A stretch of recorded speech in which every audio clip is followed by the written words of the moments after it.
Hi, this is Jenna. I'm with R&M Urban Media, and I'm with Chriss Anglin. That's double S. Two S's on the end of the name, yeah. So we're here to talk about the future. The future. Well, the future, right now I've got a reality show that I have created and I'm producing and hosting called My First Day. And that's, I'm really excited about that. And I've got a lot of other people that seem to be excited about it too. And in My First Day, what we kind of do is we flip the whole unemployment issue on its head. We know that there's record unemployment in our world today, but there's still thousands and thousands of jobs in America that can't be filled. So I had an idea, what are these employers looking for? And so basically, in My First Day, every day is my first day at a new job.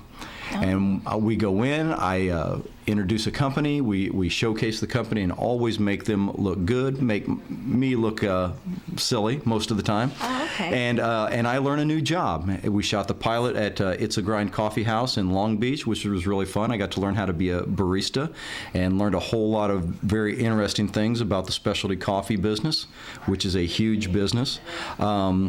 And we're going to be doing that with lots of other businesses of all sizes and shapes. And I will learn a new job and talk to these employers about what they look for in an employee, and show how hard it is for a business to hire and train the right employee for the jobs that they have to offer. Okay, what about unemployed actors? That's an oxymoron. All actors are usually unemployed. It's just that. I mean, most actors, unless they are huge stars, have regular jobs. Okay. Or rich parents. But I've been an actor for 15 years, and I still have a regular job that I go to, 40 hours a week. To keep the bills paid and keep the medical insurance for my kids.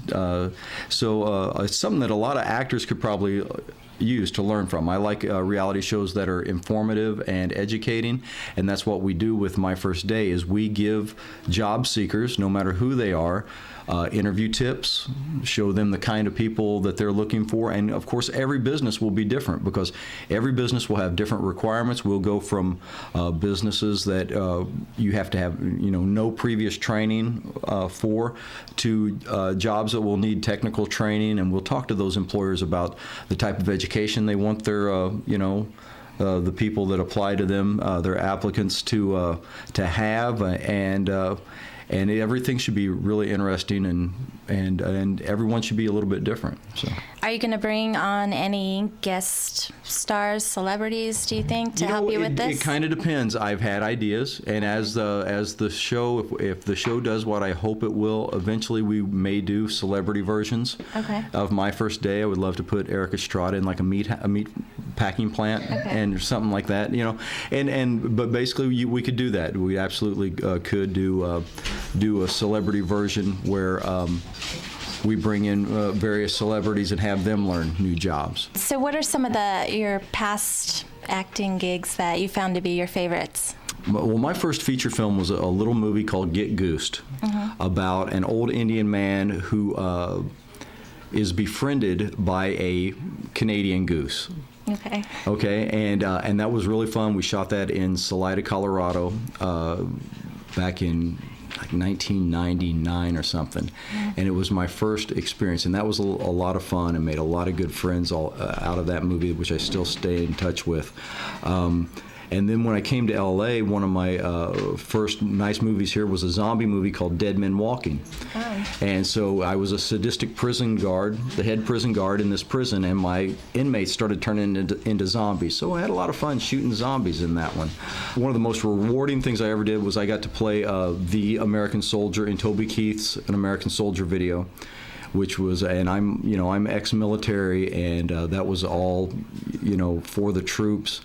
And that was a very, very fun and fulfilling role. And then I got to play JFK for David Zucker's last movie in An American Carol, which was very interesting because David Zucker, who did, Airplane and the Naked Gun movies, we know what he does. He does great parody films.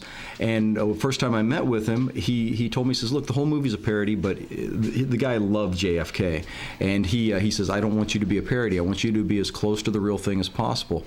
So I did all this research on Kennedy and learned so much about the guy, because we usually only hear the sort of tabloid Maryland, things like that. And the guy was just a fascinating guy, and I put all this research into him, and that was very, very cool. It made a lot of good friends off of that movie too. So do you think your past career helped you with some of the roles? Oh, absolutely, because my past is so sordid that I'm one of those guys who has done almost everything. I mean, I've done construction. I was in the military. I was a police officer for a number of years, and all of those things gives me so many different layers and things to bring to a role. And so, invariably, a lot of times I've played cops. A lot of times, I've done played military guys, and it brings a sense of realism that I've actually done it. That I think to a character that a lot of directors and producers like. So the rule is, kids, do as much as you can. Okay. So was the role that you had to do a lot of research for, was that the most interesting role for you because you had to get more depth about it? I think it was. In An American Carol, instead of saving Christmas, we were saving the 4th of July from a Michael Moore type filmmaker, and so who wanted to abolish the 4th of July because he was against war. Yeah. And so basically, it was really interesting because he always thought that Kennedy was a peacemaker, and not knowing that Kennedy was a war hero. He was a war hero. He was very supportive of the military, and so getting in and learning the nuts and bolts of who the guy really was fascinating for me, and really fulfilling. So. Okay. Well, here you have it, a little bit about Chriss Anglin, and we hope to see you in your upcoming reality TV. All right, thanks. Thanks a lot. We'll talk to you soon.